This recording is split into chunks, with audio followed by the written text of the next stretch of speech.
Please don't hesitate. Wild West Chronicles, a story of dust, silence, and the heart's impossible honesty. Part 1. The Sack. The sack was sitting right there on the bunkhouse floor, half open, spilling its secret into the lantern light like a confession that couldn't be taken back. Cole Harding had not meant to look inside it. He had not meant to reach for it either. He had only come to the bunkhouse to leave a blanket. The nights had turned sharp and cold in the high desert of New Mexico, and the new hand had been sleeping with nothing but a thin canvas bedroll. Cole had done it quietly, the way he always did things, without announcement, without ceremony. That was just how he was built. But then his boot caught the edge of the sack and it tipped, and the contents shifted, and Cole Harding, 37 years old, a man who had broken horses and buried cattle and weathered 3 hard winters alone on this land, stood perfectly still, staring at something that rearranged every single assumption he had ever made about the last 4 months of his life. He crouched down slowly, the way you crouch near something you aren't sure is alive or dead. His fingers touched the edge of a folded piece of cloth, pale yellow, soft, clearly feminine, and beneath it, wrapped in a kerchief, a small oval locket. He turned the locket over in his calloused palm. On the back, scratched in faint letters, were 2 words. Jessica Vale. Cole sat down on the bunkhouse floor right there in the dirt. He wasn't a man who sat on floors. He wasn't a man who let things knock him sideways.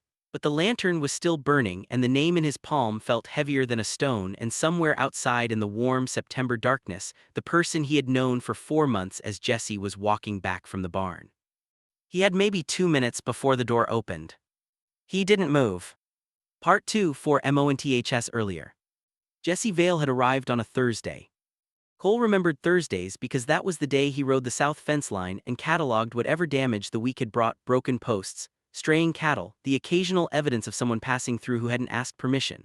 He'd been coming back from that ride when he first saw the figure sitting on the top rail of his front gate, a battered canvas bag at their feet, and a hat pulled so low that their face was mostly shadow. Small, compact, dressed in clothes that were 2 sizes too large, the way trail clothes often were when a person had been sleeping rough and couldn't afford anything that fit. The figure didn't move when Cole rode up. Most drifters had the decency to look apologetic. This one just watched him come without blinking, which was either confidence or exhaustion or both. "You looking for work?" Cole had asked, without getting off his horse. "I'm looking for a bed and 3 meals," the figure said. "I'll work for them." The voice was different. Cole had noticed that even then, not particularly deep but clear, like a bell that had been carefully muted. He'd filed it away without examining it, the way you file things when you're busy and the sun is going down and you have 30 head of cattle that need checking. "I've got a bunkhouse, one other hand, name of Amos. You do what I tell you when I tell you, and you don't steal. You steal anything and I put you back on the road myself." "I don't steal," the figure said. "Good." Cole finally got down from his horse. He held out a hand. Cole Harding.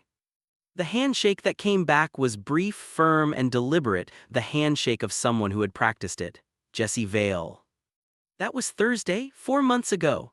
Cole had not, in those 4 months, thought very hard about Jesse Vale's voice or Jesse Vale's handshake or the particular way Jesse always turned away when changing shirts in the bunkhouse. He'd had cattle to run. He hadn't had time to think hard about anything. He was thinking hard now. Cole had built this ranch from almost nothing.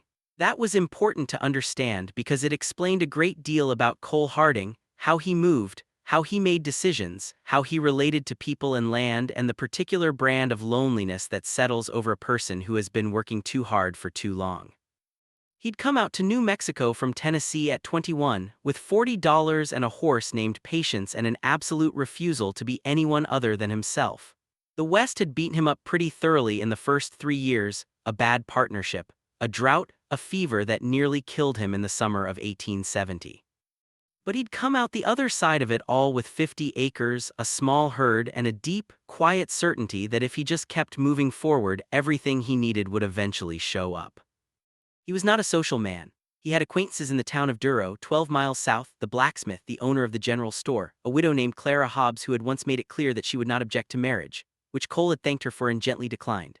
He went to church on holidays because it seemed like the right thing to do, and he played cards on Friday nights at the saloon sometimes, but he always went home before midnight and he always went home alone. He was not unhappy. That was something people got wrong about solitary people. They assumed the quiet was sad. Cole's quiet was not sad, it was just his. But Jesse Vale had cracked it slowly and without any obvious intention over the course of 4 months. And that, Cole thought, sitting on the bunkhouse floor with a locket in his hand, was the part that was going to be the most difficult to understand. The first week, Jesse had been assigned the tasks every new hand got: mending fence, hauling feed, mucking out the barn. Amos, Cole's other hand, was a 50-year-old Texan with a gray mustache and the absolute indifference of a man who had seen everything there was to see and was no longer impressed by any of it. Amos taught Jesse the routine without warmth or irritation, simply laying out the facts of what needed doing and going back to his own work.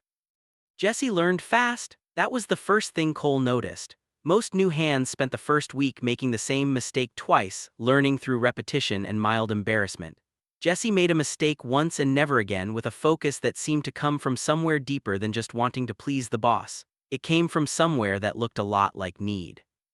Cole didn't ask about it. He didn't ask about people's pasts. That was another thing about building something from nothing. You learned that everyone out here had come from somewhere they weren't talking about, and that was their right. You judged a person by what they did with their hands and whether they looked you in the eye when they spoke, and Jesse did both. By the end of the first week, Cole had stopped thinking of Jesse as the new hand and started thinking of Jesse as someone who would stay.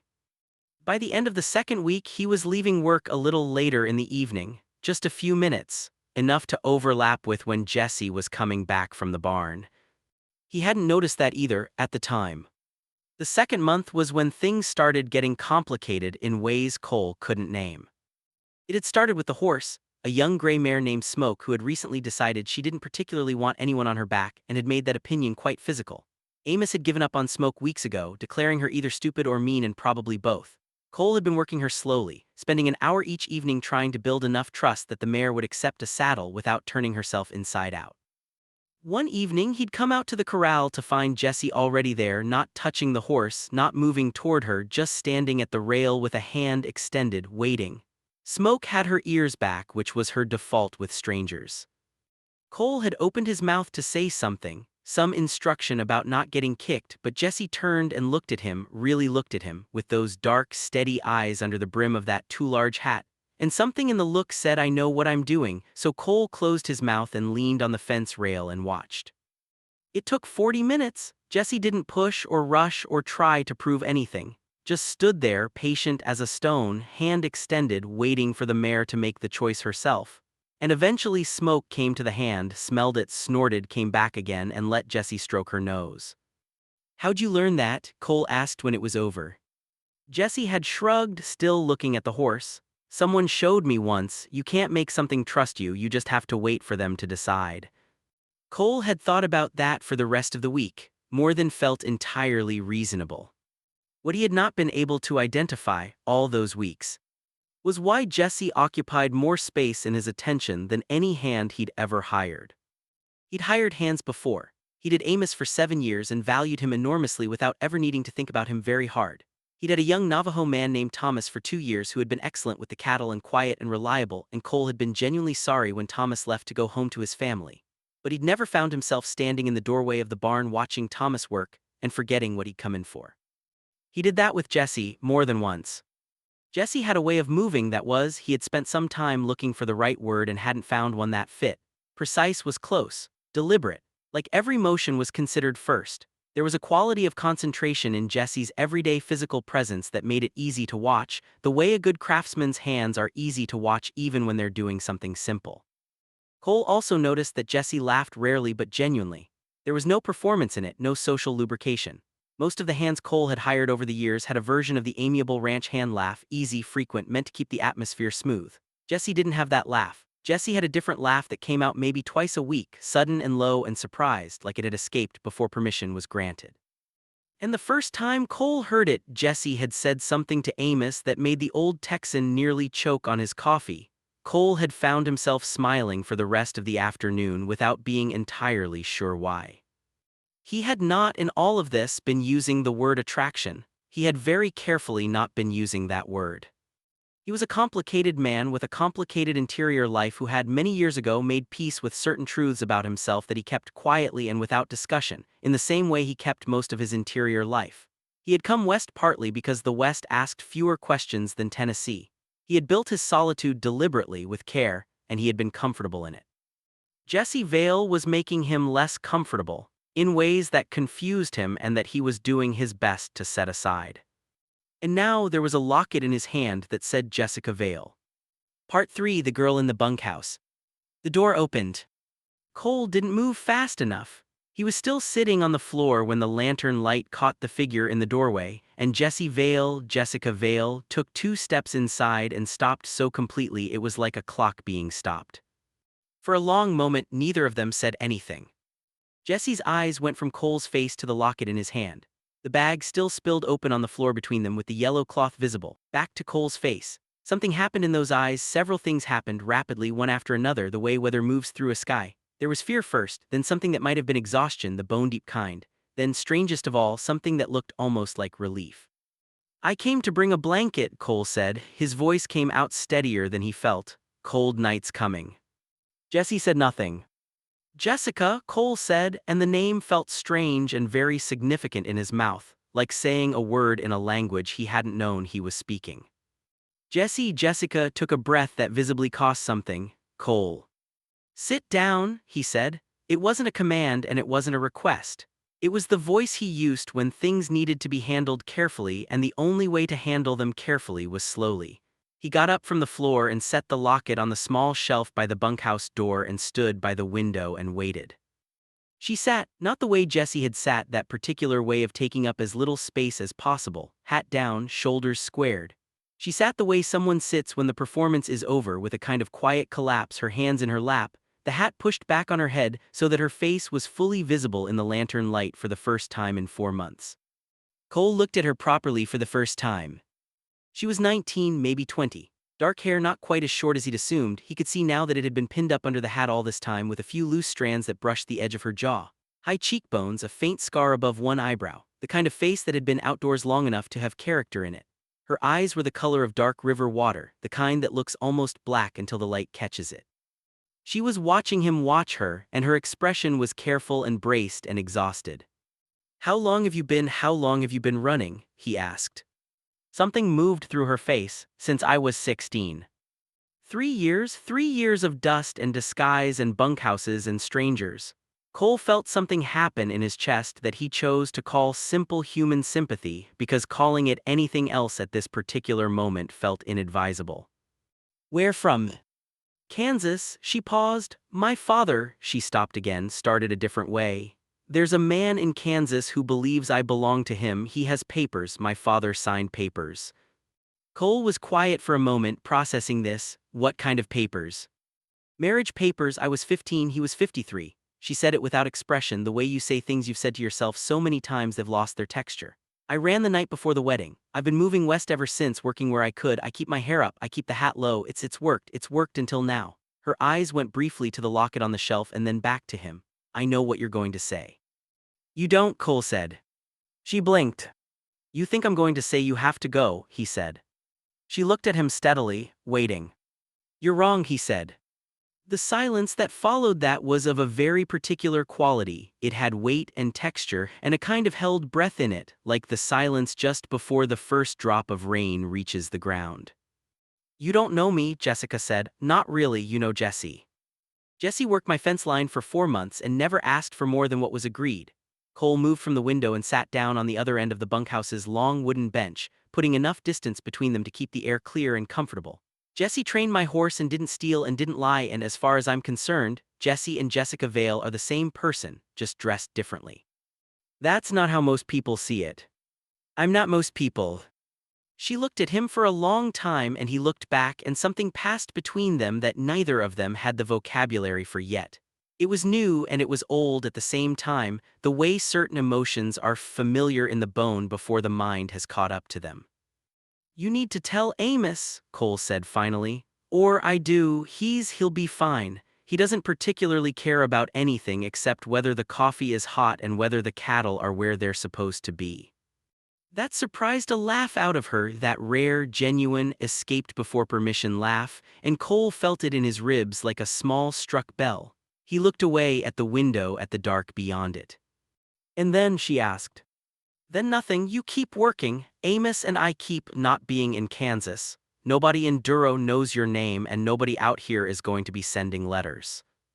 She was quiet for a while after that, and he let her be quiet, and the lantern burned between them, and outside the desert cooled toward a night that smelled of sage and stone. Why, she finally said.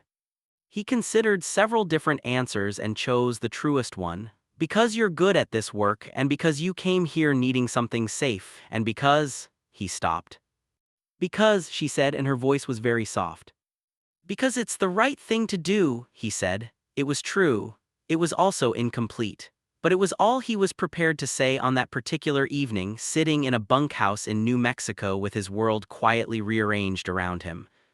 She nodded slowly. She reached up and pulled the hat from her head entirely, and all of her dark hair came loose at once, and she ran a hand through it with a sigh of such exhausted relief that it was almost painful to witness.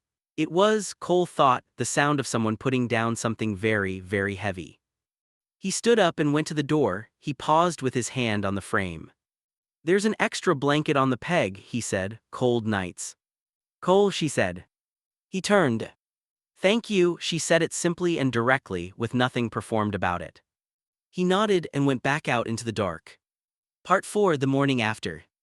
The next morning was one of the most peculiar mornings Cole had ever had on his ranch, and he had once had a morning that included a rattlesnake in his boot and a stampede before breakfast. He was up before the sun as always, making coffee on the stove in the main house when he heard footsteps on the porch. He braced himself for what, he wasn't sure, some change in the landscape of things, some awkwardness that would need managing.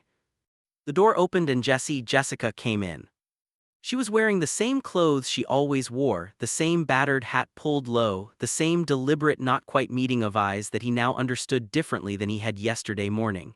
Except that today, knowing what he knew, every detail of her appearance had a different kind of meaning attached to it. The oversized shirt, the careful posture, the hat. "Amos up?" she asked. "Not yet." She sat down at the kitchen table, the same chair she always took, the one facing the window, with a clear line of sight to the door, which he also now understood differently. She was quiet while he poured 2 cups of coffee and set one in front of her, and he sat down across from her, and for a moment they both just looked at the steam rising from the cups. "I thought about leaving," she said. "Last night I packed the bag back up and I thought about it." "I know," Cole said. "I would have." She looked up at him. "Would have what?" "In your position, thought about leaving." She wrapped both hands around the cup. "I didn't though leave." A pause. "I'm not entirely sure why." Cole was fairly sure he knew why, in the same way he was fairly sure about a number of things this morning that he hadn't been sure about yesterday. But he was also sure that nomming those things right now, out loud, would be approximately the least useful thing he could do.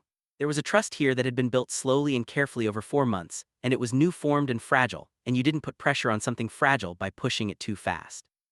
"You should know," Jessica said, "that I am not, that this doesn't change." She stopped, assembled the sentence more carefully. "I can still work, I can still do everything I've been doing. I don't want things to be different because of what you know." "They won't be," Cole said. "People change when they know," she said. "They change the way they talk to you, the way they look at you. They start handling things differently, and you can always tell, and it's…" She stopped again. "Exhausting," Cole supplied. She looked at him sharply. "Yes. I know something about that," Cole said carefully. She studied him across the coffee cups and the morning light. Cole looked back at her without wavering, which was its own kind of statement, and something passed between them, a mutual recognition of a careful kind, not fully named but noted, like 2 people discovering they share a language neither of them speaks aloud. They drank their coffee. They didn't say anything else about it. That was, in its own way, the first genuinely intimate moment they had shared. Amos took the news with the exact amount of reaction Cole had predicted, essentially none. He had told the old Texan that evening privately after the day's work was done, had told him the name, the background, the Kansas story, as much as Cole knew. Amos had stood there with his coffee mug and listened without interrupting, and when Cole was done, Amos had taken a long sip of coffee and said, "She's still gonna muck out the east barn on Tuesdays." "Yes," Cole said. "Then I don't see the problem," Amos said. Cole had expected nothing less, but there was still something releasing in it, the way the world, or at least this small corner of it, had simply absorbed a truth without breaking. He told Jessica that night at the corral fence, where they'd fallen into the habit of standing in the last half hour of daylight while smoke nosed around in the paddock. Jessica laughed, not the rare, surprised laugh but a longer, warmer one fuller in the chest. He really said that, she said. Word for word, Cole said. She shook her head, smiling at the ground. Amos is my favorite person on this ranch. He's the only other person on this ranch, Cole said. That's why he's my favorite. She glanced up sideways at him, a new kind of glance, one that had something light and teasing in it that he hadn't seen before, something that was allowed out now that certain fences had come down. Cole felt the muscles along his jaw do something complicated and kept his eyes on the horse. The sun went down, the desert turned purple, smoke ambled over to the fence and pushed her nose against Jessica's shoulder. She trusts you more than she trusts me, Cole said. Give her time, Jessica said. She'll get there with you, you just have to let her decide. He'd heard her say something like that before, in the same voice. He'd thought it was about the horse. He was beginning to think it wasn't only about the horse. Part 5. The Slow Burn. October arrived. The change was subtle, a sharpening of the mornings, the grass in the lower pasture going brittle at the edges, the particular slant of light that meant the days were getting shorter. Cole had always liked October on this land. It was the month when everything became more itself, the sky more deeply blue, the distances more clearly defined, the work more urgent and somehow more meaningful because the winter ahead gave it stakes.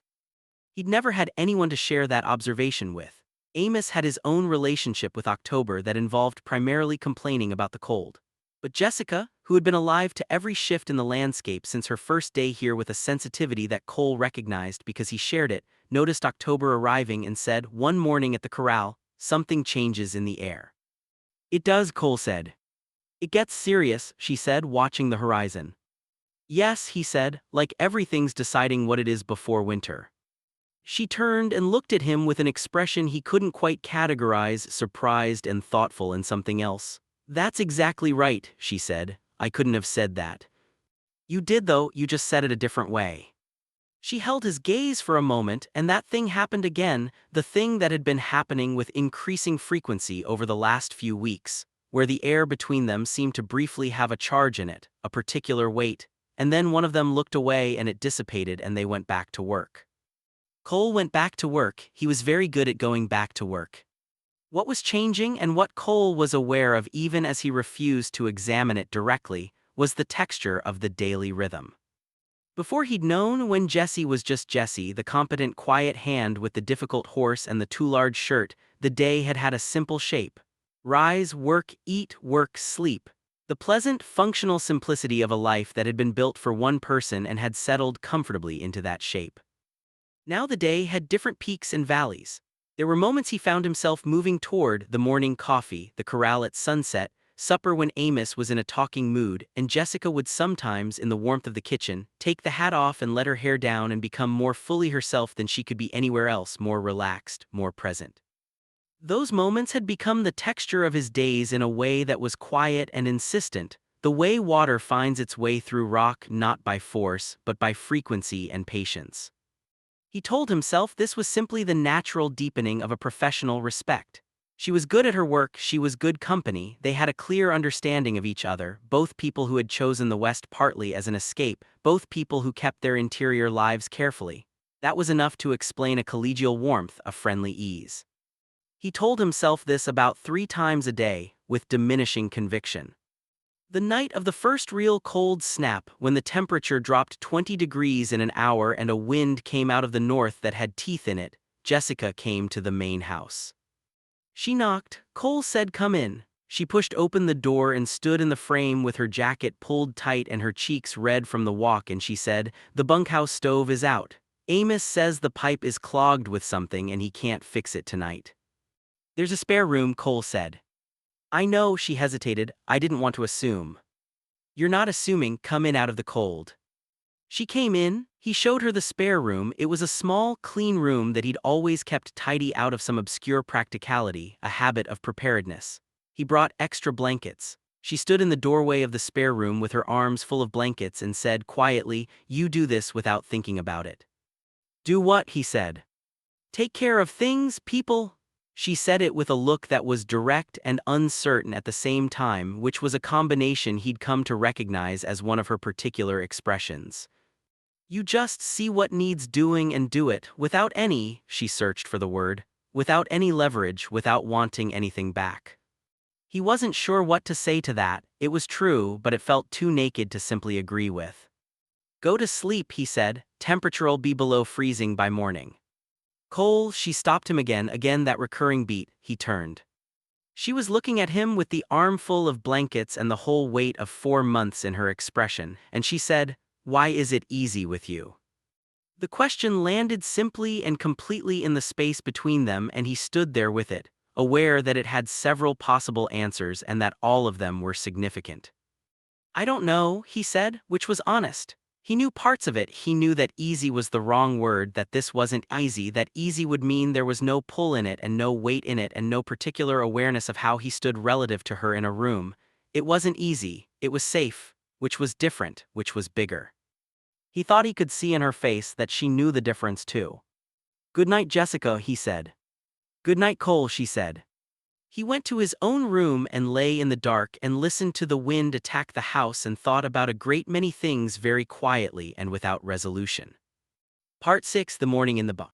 There was a particular morning in November that Cole came to think of as the moment before the moment, the last point at which everything could have stayed the way it was and he could have kept his carefully maintained uncertainty intact.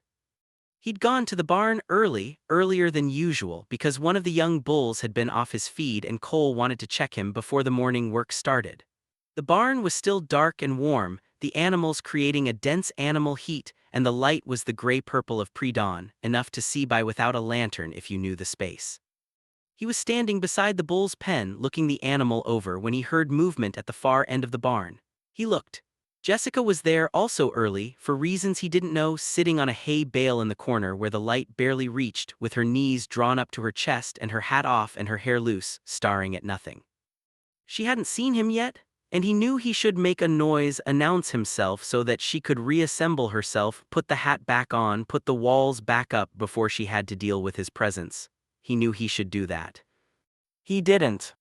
For a few seconds, 10, maybe 15, no more, he stood in the barn shadows and watched her in the unguarded moment that she thought was private, and something happened in him that had no more room for careful categorization.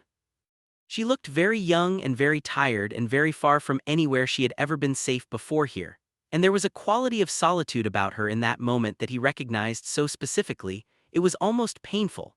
The solitude of someone who has been carrying something alone for so long that they can no longer quite remember what it felt like not to. He had been that person, he was in some ways still that person. He moved deliberately so that his boot made sound on the barn floor. She looked up instantly, every line of her body going alert, and then he could see the moment she recognized it was him, softening. Not all the way, but enough. The hat went up but slowly, without the urgency of full self-concealment. "Couldn't sleep," she said. "The bull's been off his feed," Cole said, "just checking." He went back to looking at the animal, giving her space to collect herself without making a performance of it. After a minute, she came and stood beside him at the pen rail.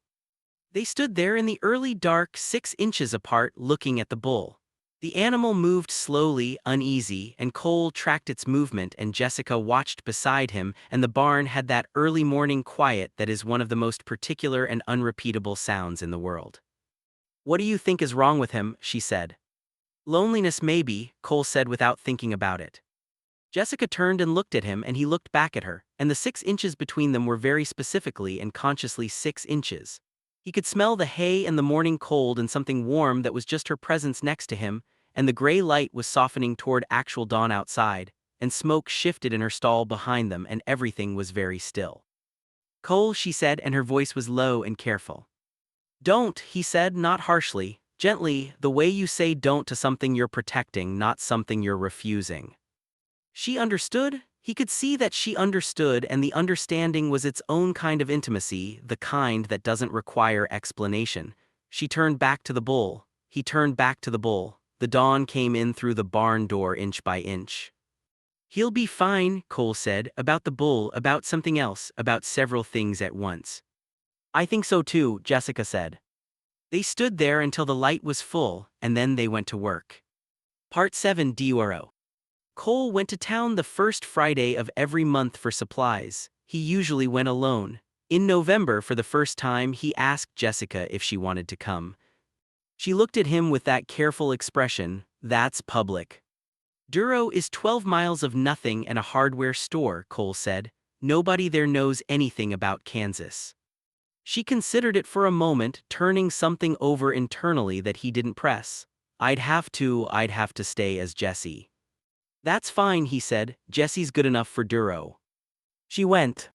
The ride there was 2 hours. They went through country that was open and enormous, the kind of landscape that makes a person feel simultaneously very small and very clean, red rock and blue sky, and the particular silence of the high desert that isn't really silence but 1,000 small sounds, wind and bird and the creak of saddle leather, woven so tightly together they become a texture rather than a noise. Jessica rode slightly ahead of him, which was a new thing. She usually rode slightly behind, as if to stay in Cole's shadow. But in the open country she seemed to expand slightly, sitting taller on her horse, turning her head to look at things she found interesting with a directness that she didn't always allow herself. Cole watched her without particularly intending to and found that he was cataloging things with a thoroughness he hadn't permitted before. The line of her jaw, the way she moved with the horse rather than against it, the quick turn of her head when something caught her attention. He had stopped pretending he wasn't doing this. He had not yet figured out what to do about it. "What's the first thing you'll want?" he asked, mostly to say something. She thought about it. Coffee, real coffee, not the stuff Amos makes. Cole smiled despite himself. Amos has been making that coffee for 7 years. It's an institution. It's an atrocity, she said, but she was smiling too, and the smile caught the light and Cole looked at the road ahead. Coffee, he agreed, then hardware. Then maybe something sweet, she said, with a note of something young and hopeful in her voice, something that was purely her, unguarded, not Jesse at all. Cole felt a tenderness so direct and specific it was almost uncomfortable. Then something sweet, he agreed. Duro was exactly what Cole had described, 12 miles of nothing and a hardware store, plus a general store, a small hotel, a blacksmith, a church that was also a town hall, the saloon, and approximately 200 people who all knew each other and none of whom were particularly interested in strangers as long as the strangers bought something and moved along. They got the supplies, feed, hardware, several items from the general store, and Cole went to speak with the blacksmith about a wheel he needed repaired, and Jessica wandered into the general store and he left her there. When he came back, she was at the counter talking to the woman who ran the store, a plain-spoken, sharp-eyed woman named Marguerite, who did not ask unnecessary questions about the people who came to buy things from her. Jessica had her hat on and was being Jessie, competent and quiet, and the transaction was efficient and unremarkable. But on the way back to the horses, with the packages distributed between them, they passed the small building that served as a telegraph office and post. And Jessica slowed and stopped and looked at the building with an expression Cole hadn't seen before. It was complicated and old, that expression, layered. "Someone you want to write?" Cole asked carefully. A pause. "My mother," she said. "She died 3 years ago before I left." Another pause, shorter. "She died and then 6 months later my father signed the papers and then I ran." She said it simply. The way she said painful things, stripped, factual, without extra weight because the facts themselves were heavy enough. Cole stood beside her on the dusty main street of Duro, while the October wind moved dust around their boots. "I'm sorry," he said. "I think about her," she said. "Whether she would have stopped him, I think she would have." She looked at the telegraph building for another moment and then turned and walked on, and he fell in beside her and they didn't say anything else about it. But that evening on the ride back she said, "Thank you for today." "We just went to get supplies," Cole said. "You know that's not what I mean," she said. He did know. He looked at the road ahead, at the last red light dying off the western mesa, at the immense and darkening sky. "Anytime," he said. Part 8. The thing that didn't happen. The middle of November was when Cole nearly made a mistake. They had been working together in the barn through an unseasonably warm afternoon, mending tack and repairing the western wall where a board had come loose.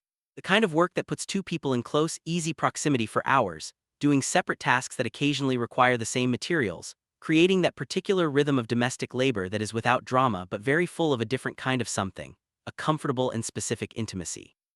Jessica was resewing the stitching on a saddle blanket while Cole worked on the wall, and they had been talking not about anything consequential, just the way people talk when they're working, about the weather and the cattle and a story Amos had told at breakfast that was probably only partially true, and there was warmth in it. Ease, the kind of comfort that builds so slowly you don't notice its weight until it's already entirely settled.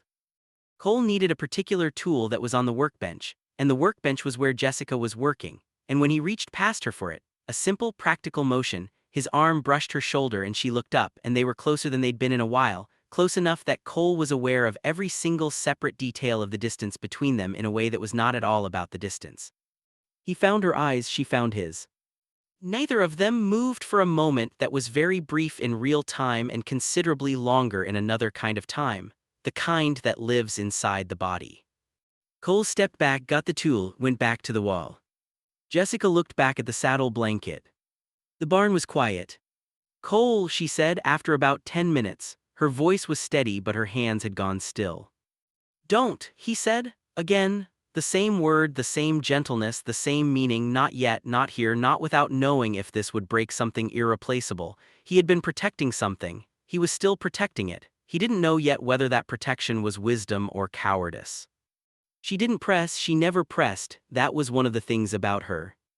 But later that night when he was alone in the main house and the fire had burned down and the desert was fully dark, he sat with a glass of whiskey he didn't drink and thought, with an honesty that his own solitude had trained him into, about what he was doing. He was doing what he had always done, waiting, giving things time to decide for themselves. He was doing it because it was his nature and because it was usually right and because he found the deeper truth with his second glass of whiskey, which he also didn't drink. Because if you moved too fast towards something you wanted very badly and it moved away from you, the distance afterward was much harder than the distance before. He had not been close to anything he wanted this much in a very long time. He was terrified of the distance. Part 9: The Stranger. The stranger arrived on a Tuesday from the north. Cole saw him coming from the ridgeline while he was checking the upper pasture fence, a lone rider, slow-moving, with the particular deliberateness of someone who isn't lost and isn't in a hurry, which meant someone who was looking for something specific. He watched the rider come down off the ridge and turn toward the ranch buildings, and something in his chest went tight and cold without specific cause. He rode down. By the time he got to the yard, the stranger had dismounted at the water trough, and Amos was already out on the porch with his arms crossed, which was Amos's version of a significant response. The stranger was a heavy-set man, 50 or older, with a town suit that had too much trail dust on it to have been bought recently. He had the kind of face that had been pleasant once, and had calcified into something else through the particular agency of having always gotten what he wanted. Cole dismounted and walked up slowly. The stranger watched him come with pale eyes that did their own kind of cataloging. "Looking for someone," the stranger said. "Most people are," Cole said. "My name is William Gareth." He said it with the confidence of someone accustomed to being recognized. "I'm looking for a runaway girl, 19 years old now, dark hair, goes by Jessica Vale. She may be traveling as—" "Don't know her," Cole said. Gareth's eyes narrowed slightly. "She may be presenting as male, calls herself Jessie sometimes, she's—" "I said I don't know her," Cole said again, same tone, unhurried. Gareth studied him. "You're Harding." "That's right. People in Duro said you have a young hand, goes by Jessie, description matches." "I've had 3 hands named Jessie in the last 10 years, Cole said. "One's in Colorado and one's in Mexico and one's still with me and none of them are your girl." It was the most he'd spoken at once in a while. Amos on the porch hadn't moved. Gareth's expression did something careful and unpleasant. "She's my wife," he said. "We were married." "Then she can tell me that herself," Cole said, "when she shows up." "I have papers." "Papers don't run my ranch," Cole said. "My word does. Anyone who works here works under my protection, and my protection means a stranger from Kansas doesn't get to ride onto my land and make demands without cause. You want to search this property, you come back with a deputy and a court order, otherwise—" He looked at the gate. "You know where the road is." Gareth stayed another 30 seconds, long enough to make the point that he was choosing to leave rather than being made to. Then he remounted and rode back the way he had come, at the same unhurried pace. Cole didn't move until the dust settled. Amos came off the porch. "She heard that," he said quietly. "She was in the barn." Cole nodded. "What do you want to do?" Amos asked. "Keep working," Cole said, "and keep watching the North Ridge." He found her in the barn, in the corner where the light barely reached, and this time her knees were drawn up and her arms were around them and she was very still. She looked up when she heard him come in. She had been crying recently, though not currently. He could see the evidence of it, the particular clarity around the eyes that tears leave behind. "He found me," she said. "He found a town where someone said something," Cole said. "He doesn't know anything for certain, he's guessing. He'll come back." "Maybe." Cole sat down on the hay bale across from her. "When he does, if he does, there's nothing here for him to find. Jesse Vale works this ranch. Jesse Vale has worked this ranch for 4 months and is a reliable hand with good references from me personally, that's all." She looked at him for a long time. "You just lied for me." "I did," he said simply. "You don't have to." "Jessica," he said her name quietly but with a weight that stopped her. "You don't have to keep reminding me that I don't have to. I'm aware of what I have to do. I'm also aware of what I'm choosing to do. Those are different things." She was quiet, her eyes were shining again, but she wasn't going to let them go, and he respected that. "What if he comes back with papers?" she asked. "Then we deal with that when it happens." He paused. "There are people in Duro who know me, judge who owes me a favor. If it comes to legal ground, we're not without resources." "You would do that," she said, not a question, a realization. "Yes," he said. She unfolded from the hay bale and stood, and he stood too, and she looked at him from a distance of about 4 feet with an expression that was open and undefended in a way he'd seen maybe 3 times total in 4 months, her real face, with nothing on it that she'd put there deliberately. "Why?" she asked, and it was the same question she'd asked months ago in the bunkhouse, the night everything changed. "Why?" "Because you stayed," he said, "when you could have gone, and because that means something." She held his eyes for a moment longer, and then she stepped forward and put her arms around him, carefully, briefly. "The way you hold something you're afraid of breaking, or the way you hold something when your own edges have gotten sharp enough to cut." And he stood there for a moment in the warm, dusty barn with his hands at his sides, and then he put his arms around her too, and they were still. It lasted maybe 10 seconds, maybe less. When she stepped back, she looked at a point somewhere past his shoulder and said, "I'm going to finish the tack." "All right," he said. He went back to the fence line. His hands weren't quite steady. Part 10: The Misunderstanding. What happened next was not anyone's fault precisely, but it had the quality of damage anyway. Clara Hobbs came to the ranch the following Saturday. She came to return a pan she'd borrowed 2 winters ago and had apparently only just thought of, which was not. Cole knew perfectly well why she came. Clara Hobbs was a handsome woman in her early 40s, practical and direct, and she had decided some years ago that Cole Harding was probably a fool who needed someone to organize him, which was the way she expressed what was actually a genuine fondness. Cole didn't dislike her. He just had never wanted to marry her, which seemed like a significant obstacle. He was in the yard when she arrived, and they talked for 20 minutes about nothing consequential. The town, the weather, the neighbor to the east who had been trouble about water rights for 3 years running. Clara was easy to talk to in a social obligation kind of way, the way someone you've known for years and have no particular feelings about is easy to talk to. Jessica came out of the barn while Clara was there. Cole introduced them simply, "My hand, Jesse," and Jesse touched the hat and said nothing and went to get a bucket of water from the well.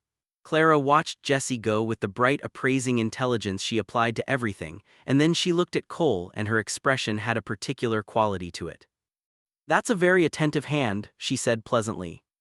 "Jesse's a good worker," Cole said, keeping his voice neutral.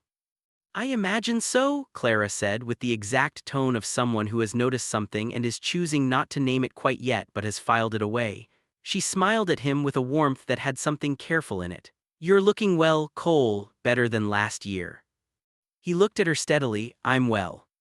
She left 20 minutes later, efficient and pleasant, and Cole watched her go and felt the particular discomfort of having been seen by someone perceptive in a moment when he wasn't quite ready to be seen.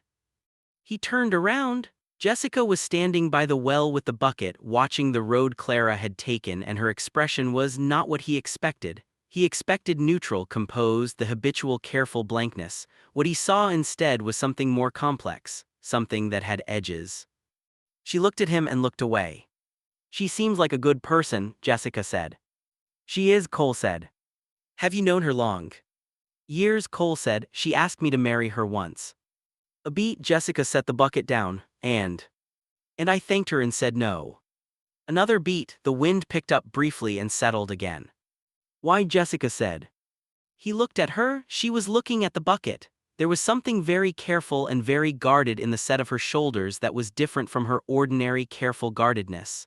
This had hurt in it somewhere, which meant she had feelings that were getting hurt, which meant, "Jessica," he said. "It's a simple question," she said, still looking at the bucket. "It's not," he said, "and you know it." She picked up the bucket and walked toward the barn, and he let her go because some things needed time and because he had learned that pushing was almost never the right approach. He stood in the yard and looked at the place where she'd been standing. He was aware, with a clarity that surprised him, that he was afraid of something. The specific fear of a person who has been alone long enough to almost lose the capacity for the alternative, standing at the edge of something that would require him to be brave. Part 11: The Distance. For 3 days, Jessica was Jessie again, all the way Jessie, hat down, eyes down, 3-step distance, no corral fence evenings, no morning coffee with both cups.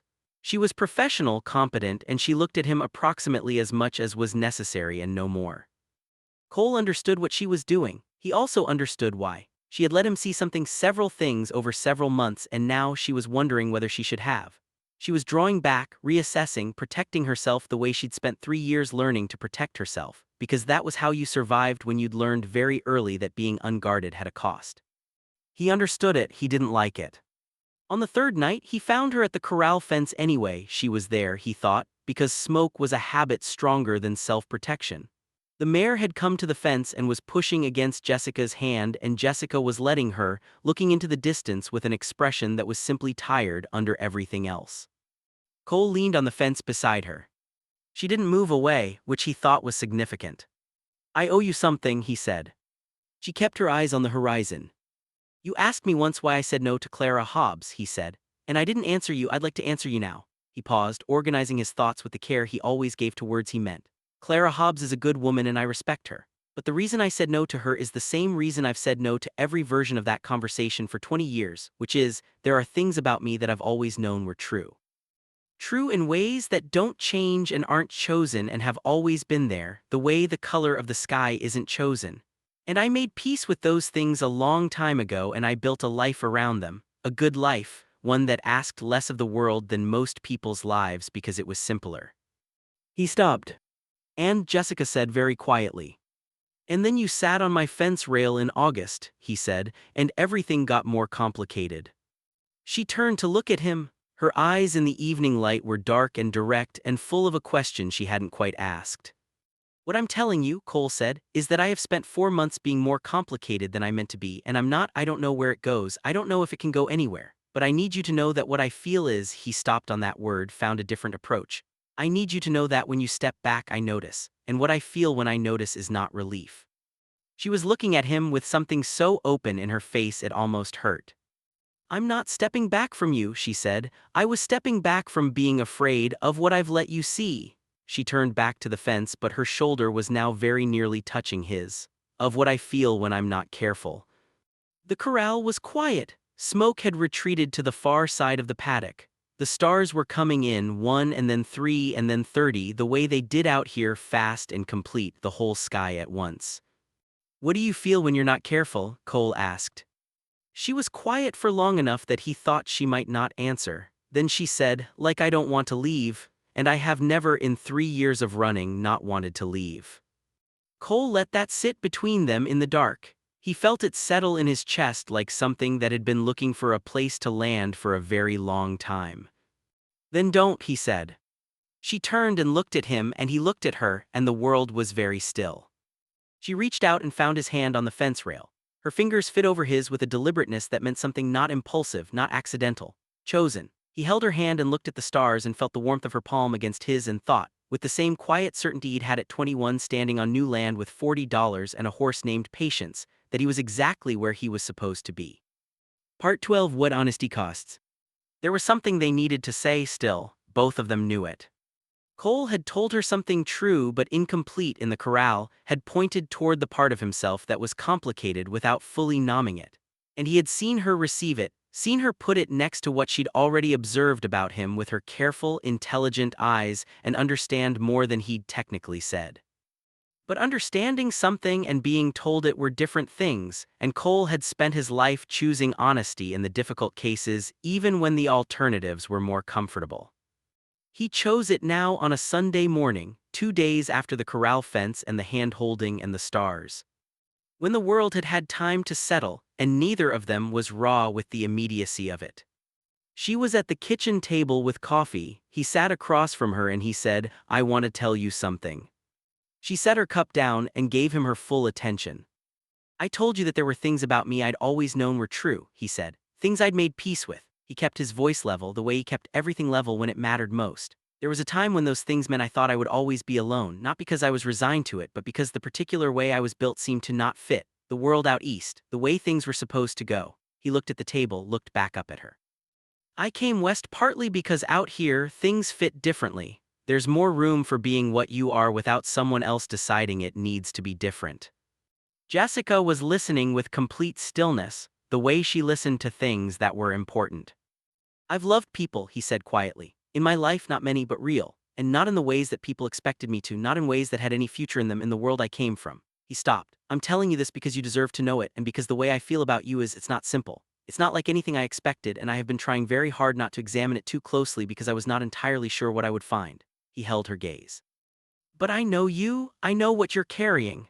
And the last thing I will ever do is let you feel like you're not fully seen or like you're standing in something you don't understand." She was quiet for a moment, her hands were wrapped around the coffee cup. "I know," she said finally, very simple, very sure. He raised an eyebrow. "I've been watching you for 4 months," she said. "I know how to watch people, how to read them." A small, warm smile crossed her face. "And I know what it looks like to be someone who has always had to fit themselves into a shape that wasn't quite right. I recognized it in you the first week." "What did you think about it?" he asked. "I thought, here's someone who knows what it costs," she said, "to be what you are instead of what the world wants you to be." She looked at him steadily. "I thought, this is the first person I've met in 3 years who I didn't have to perform for." Cole let out a long breath. Something in his chest that had been held for many years, not all 4 months but many years, decades, the whole weight of a certain kind of loneliness, let go quietly without drama. "You've never had to perform for me," he said. "I know," she said, "that's why I didn't leave." They sat with the morning coming through the kitchen window, the coffee going slowly cold between them, the desert bright and enormous beyond the glass. And it was, Cole thought, one of the most honest moments of his life. Not the easiest, not the most comfortable, but honest, fully and completely honest, with nothing held back and nothing performed and no distance between what was felt and what was said. That was the rarest thing in the world. He knew it, so did she. Part 13. What comes next? The first week of December it snowed. Not much. New Mexico snow was never like the snows Cole remembered from Tennessee, deep and blue and absolute. Here it came in small, determined flakes that dusted the mesa and made the ranch look briefly clean and impossibly quiet, and was gone by noon. But in the morning, before it melted, the world had a particular quality of beginning. Cole woke early and stood on the porch in his coat and watched it, and after a few minutes he heard the main house door open behind him and Jessica came out in her coat with her hair down and her feet still in just socks, and she stood beside him and they both watched the snow. "I've never seen the desert with snow on it," she said. "It doesn't stay long," he said. "Still beautiful," she said. He looked at her profile, the serious, quiet attention she gave to things she found beautiful, the way she was fully present to them without self-consciousness. The snow light softened everything, and she looked in that moment exactly like herself. Not Jessie, not the careful constructed persona, not the survivor moving west with her history pressed down beneath her. Just herself. Jessica Vale in her coat in the December snow, watching the world be briefly perfect. "I want to tell you something," she said. "All right," he said. She turned and looked at him, her eyes were dark and clear. "I think I'm going to stop running," she said. "I think," she stopped, took a breath. "I think I've been running for so long that I forgot what it feels like to stand still, but standing still here," she looked back at the mesa, white-dusted and silent. "It doesn't feel like being caught, it feels like choosing." "It is choosing," Cole said. She nodded slowly. "I want to choose it, whatever that means, whatever comes next with Gareth and the papers and all of it." She looked at him. "I want to choose to stay." He turned to face her and she faced him, and the snow fell quietly between them and around them and on the mesa beyond, and Cole Harding, who had made peace with his particular kind of solitude many years ago and had built a good, honest life inside it, found that he was making space for something new, not replacing what was there, building around it, extending the territory of a life that had been, until recently, a life for one. "Then stay," he said. She stepped forward and he stepped forward and they met in the middle, and she put her face against his chest and his arms went around her, warm, certain, real, and the snow kept falling and the desert was quiet and there was nothing else in the world right then except this moment that they had arrived at together, by the slowest and most careful and most honest road. Part 14. The Road. Gareth came back in January. He came with a deputy from the county, which was a bureaucratic inconvenience but not the catastrophe it might have been. Cole had, in the week since Gareth's first visit, had a conversation with Judge Eli Preston in Duro, a man who had been farming the same land for 30 years, and who had a fundamental and principled objection to what he called the importation of Eastern foolishness into decent country. Cole had told the judge the bare bones of the situation. The judge had listened without visible expression and then said, "Marriage papers signed for a 15-year-old girl are not enforceable in the territory of New Mexico, Mr. Harding. They weren't particularly enforceable in Kansas either, but that's Kansas's problem. Bring her to see me." Jessica had gone to see the judge the following week. She'd worn her own clothes for it, actual women's clothes, for the first time since Cole had known her, pulled from the bottom of her bag. A plain gray dress, boots, her hair up but not hidden. She stood in the judge's office and told him what she'd told Cole briefly and without embellishment, and the judge had listened with the same expression he'd given Cole, which was apparently just his face.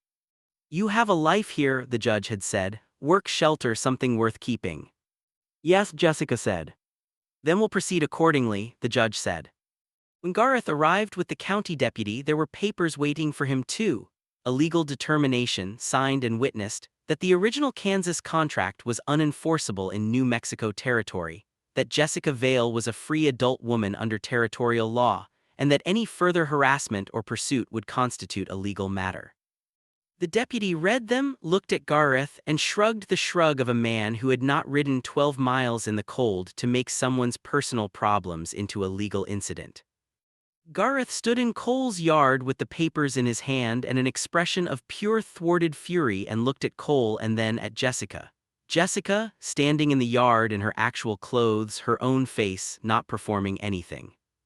He looked at her for a long time. Something moved through his face, not apology, not remorse, something more primitive and less evolved than either of those things. Then he folded the papers and put them in his coat. "You'll regret this," he said, to her, not to Cole. "I won't," Jessica said. She said it without particular heat, without drama, just certainty, the certainty of someone who had been afraid for a long time and had chosen to stop. Gareth rode away. The deputy followed him with a glance back at Cole that contained something that might have been a brief nod of professional acknowledgement or might have just been his hat settling. Cole and Jessica stood in the yard until the hoofbeats were gone. Then Amos appeared on the porch with his coffee mug. "Good," he said. He went back inside. Jessica made a sound that was almost a laugh. Cole felt the tension drain out of his shoulders and the morning come back into focus, cold and clear and full of ordinary work. "That's it," she said. "That's it," Cole said. "Just over."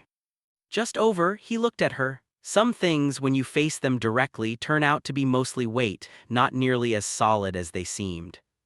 She was quiet for a moment, then she said, "I spent 3 years running from a mostly solid weight." "You were 15, Cole said simply. "You did what you could, and then you did more." She looked at the road, at the empty dust where Gareth had been. She looked at the ranch, the barn, the pasture, the main house with its smoke rising in the cold air. She looked at Cole. "I want to learn to ride better," she said. "I want to learn to manage the books. I want to learn everything about how this works." "All right," Cole said. "I want to stay through next winter," she said, "and the one after." "All right," Cole said again. "And I want," she stopped, started differently. "I want to not have to explain myself. I want us to be the way we are, whatever that is, and I don't want to have a conversation about it every time." "We don't have to have conversations about it," Cole said. "We can just be it." She looked at him with that expression, the open, unguarded, real face with nothing on it that she hadn't chosen. And she stepped forward and took his hand there in the yard in the January morning, and he held it, and they stood together looking at the land. The desert went on for miles, it always did, but it was theirs, or at least it was home, which was, Cole thought, the better word for it, bigger word, safer one. Epilogue: What the sack held. That night, the night of the sack, that very first night, the night that started all of it, Cole had put the locket back in the bag carefully, the way you handle things that belong to someone else. He had left the blanket on the peg, as he'd said. He had gone back to the main house and sat in the dark for a long time. What he had felt sitting there was many things at once. Surprise, obviously, a kind of vertigo, the recalibration of 4 months of assumptions, concern for her safety which had been immediate and practical, and something else, something that had no clean name and that he'd let sit unnamed for as long as it needed to. But the other thing he'd felt, the thing that had surprised him most, sitting in the dark with a glass of whiskey he hadn't drunk, was something very close to recognition.